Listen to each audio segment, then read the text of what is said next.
Ito ang nakakagulat na balita ngayon sa mundo ng politika. 50 million counts of cybercrime. Tuluyan nang isinampa laban sa chairman ng Commission on Elections na si Chairman George Garcia.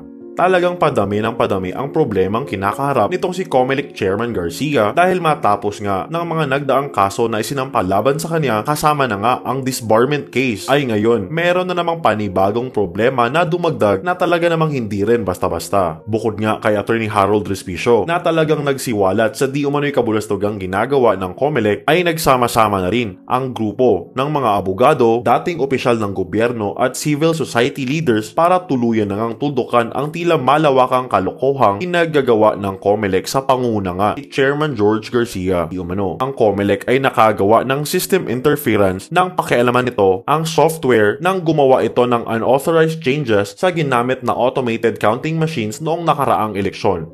Dinulog nga nila ang kaso sa National Bureau of Investigation sa pagnanais na talagang pagbayarin si COMELEC Chairman Garcia sa pamamagitan ng panghabang buhay na pagkakakulong sa isinampa nitong 50 million counts of cybercrime dahil di umano sa paggamit ng maling software. Kada basa ng balota ay di umano isang instance ng system interference kaya't umabot nga sa halos 50 million counts ng cybercrime ang kinakaharap ni Garcia. Marami nga ang nag-aabang kung ano na ang susunod na mangyayari at kung totoo ang mga ibinibintang ay talagang nararapat lang pagbayarin upang muling maibalik ang integridad ng eleksyon dito sa ating bansa. Hindi ko itataya ang aking buhay kapag hindi ako naniniwala sa aking mga ginagawa.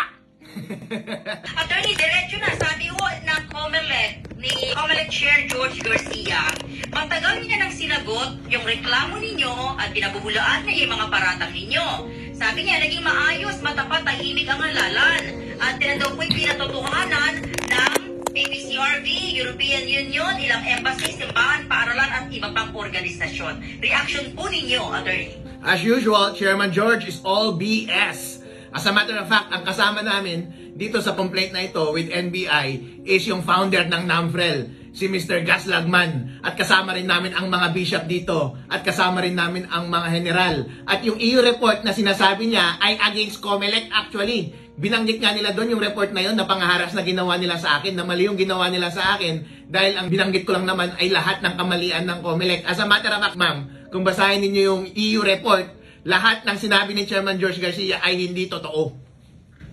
Okay, bakit po kayo nag-file para po sa kapakanan ng ating mga kababayan? Bakit po iniakyat niyo po ito sa korte, Attorney? Dahil merong ginawang krimen si Chairman George Garcia at dapat siyang makulong habang buhay. 50 million counts of cybercrime ang isinampa namin sa kanya. Bakit po? System interference. Yun po ang krimen na kanyang ginawa. Inamin po niya, gumamit po siya ng unauthorized software version 3.5 versus sa authorized software na version 3.4. Inamin po niya na nag-interfere siya during transmission from the automated counting machines papunta sa mga servers. Ang sabi po ng batas, dapat walang interference. Inamin po niya na dinilit niya yung 5 million votes sa mga data na ipinadala nila sa mga servers. Yan po ay system interference. Ang sinasabi po ng system interference na krimen, kapag gumamit ka ng software at equipment at gumawa ka ng bagay na hindi authorized ng batas at hindi dapat gawin, yan po ay system interference in themselves. Yung mga ginawa ni Chairman George Garcia ay pag-amin na po ng system interference na krimen. As a matter of fact, hindi na nga kailangang mag-investiga pa ng sobrang lalim ng NBI dahil lahat po ng ginawang ito ay inamin po ni Chairman George Garcia sa kanilang mga media interview. Tandaan po natin, basta gumamit ka ng maling software at mga equipment na hindi dapat ginagamit, system interference na po yan at dapat ka pong makulong. Bakit po 50 counts ang isinampa namin sa kanya? Dahil po,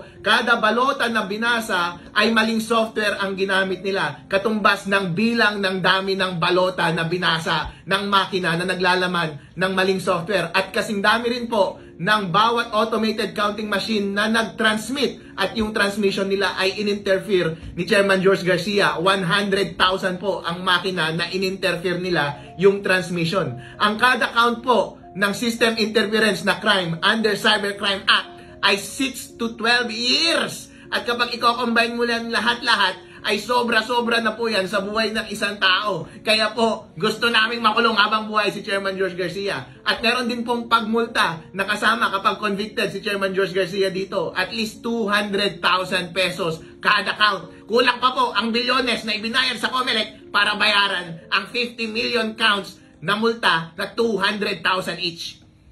Attorney, sa system interference, anong po yung naging impact nun sa eleksyon? Para po alam lang ng ating mga kababayan, anong naging impact nun sa aming boto sa eleksyon?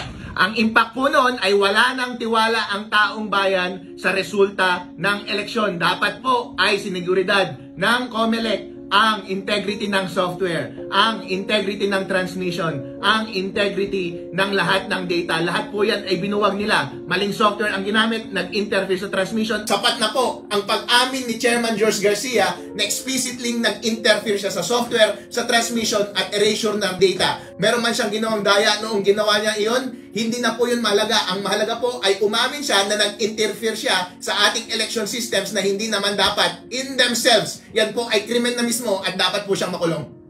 Attorney, ito ba'y walang personal sa party ho ninyo or sa party ng mga kasama nyo against Garcia? Kapag gumawa ka ng isang masamang bagay, walang personalan po yan. Kapag gumawa ang isang tao sa Pilipinas ng isang krimen, dapat pong makulong. At yan po dapat ang mangyari sa mga kurap at mga loko-loko sa ating gobyerno. Kapag meron silang ginawang mali, lalo na inaapektuhan nilang ating kalayaan, ang ating demokrasya, dapat po silang ikulong. Tandaan po natin, maaaring si Chairman George Garcia pa rin ang chairman ng COMELEC sa susunod na eleksyon 2028. Gusto ba natin yan na mangyari? Hindi po! Dahil po lahat ng taong bayan sa buong Pilipinas ayaw na siyang maging chairman ng COMELEC dahil walang tiwala ang taong bayan sa kanya, walang tiwala ang taong bayan sa resulta ng nakaraang eleksyon. Huwag na po nating maulit muli ang lahat ng kalokohan yan. At kapag siya pa rin ang nakupong chairman sa susunod na eleksyon, mangyayari pa rin po itong mga bagay-bagay na ito. Tandaan po natin na ang tenure ng mga commissioner ng COMELEC ay 7 years rolling. Mukhang siya pa rin po ang chairman sa susunod na eleksyon. Kaya po gusto natin siyang ipakulong para hindi na siya ang chairman sa susunod. Attorney, gusto yung pagtulong. How about, wala bang possibility na hilingin nyo na lang na siya'y mag-bitiw?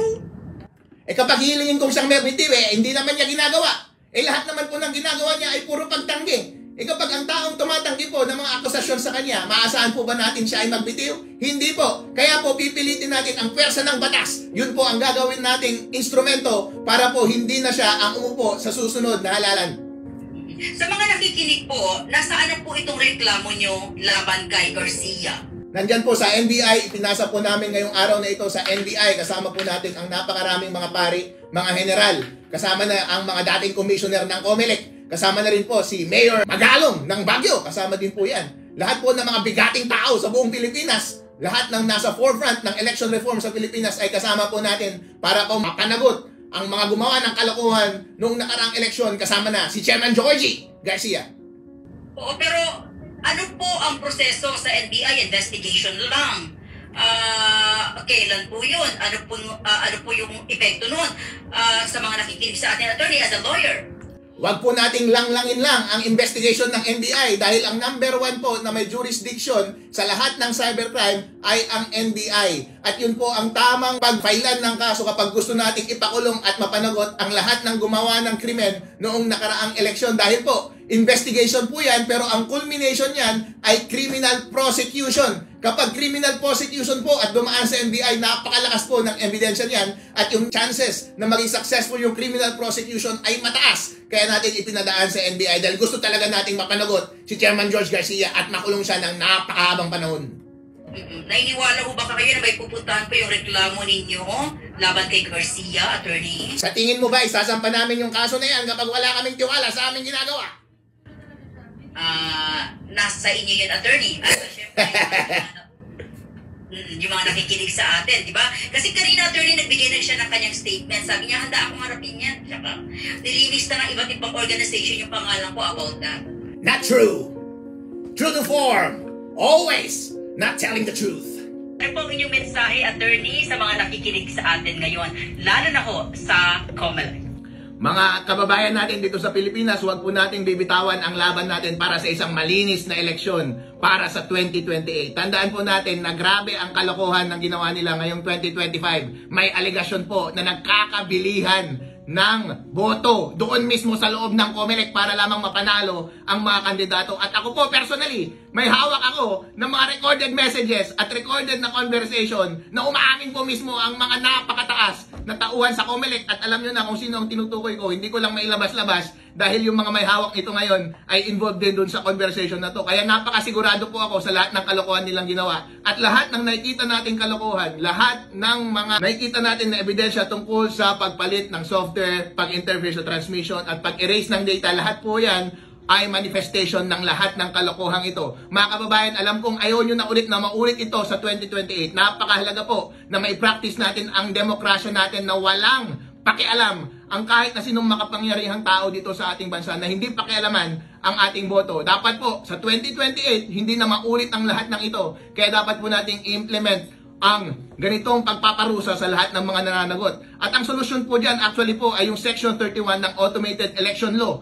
Matagal na pong hindi pinapansin ng COMELEC ito dahil po siguro hindi nila naiintindihan yung provision na yun. Required po ng batas na sa pagbilang ng ating mga balota, nakikita ng mga watcher yung balota habang binibilang. Kapag ini-imagine nyo po parang imposible dahil secrecy of votes. Kasi po ang ginagawa natin ngayon, kada boto isasaksak ka agad sa makina. Hindi po dapat gayon. Dapat po ang gawin ngayon ng rules ng COMELEC, madali lang po dapat ito gawin. Hindi na kailangan ng bago pang batas, hindi kailangan ng utos ng presidente. Kailangan lamang baguhin ng COMELEC yung rules nila on the day of election. Ang kailangan lang nila gawin is hindi na nila kailangan din magbago ng technology. Pagka-accomplish ng ballot, isushoot mo muna sa isang ballot box. Tapos wag mo munang ipapabilang, iipunin mo muna sa loob ng ballot box. And then pagkatapos ng alas 7 ng gabi, saka mo lang bubuksan yung ballot box at wholesale, ilalabas mo lahat. Yung mga balota, hindi mo na nababiolate yung secrecy of votes kasi hindi mo naman na may attribute yung mga balota sa mga bumoto kasi walang identity yung mga balota. And then saka mo ika-count doon sa technology yung mga balota. And at the same time, habang pinapakain mo sa technology yung counting ng votes, pwede nang videohan or makita ng mga watcher yung mga balota para sila mismo ay merong parallel counting in themselves. Pwede nilang gawing counting mismo base sa na-record nila na video o habang tinitignan nila. Kapag meron pong parallel manual counting, quote-unquote, doon sa counting mismo ng ating mga balota, masusunod po natin yung automated election law at masusunod natin specifically yung section 31 na dapat nakikita ng mga watcher yung mga balota habang binibilang. Yan po ay ginagawa sa ibang bansa. Hindi ko lang po alam bakit hindi natin ginagawa sa Pilipinas. Required po yan ng ating batas. Hindi natin ginagawa. Pero kapag nagawa po natin yan, yung pandaraya ng COMELEC na ginawa nila nung nakaraan, na nagtanim ng mga masasamang software, nag-interfere doon sa transmission at nag-erase ng data,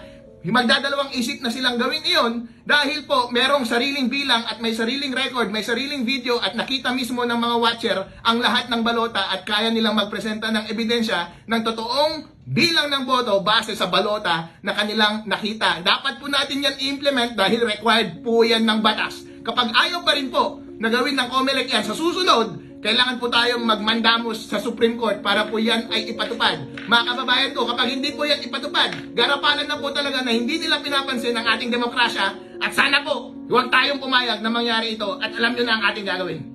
Attorney, last question. Ano po kayo ho, personally, no?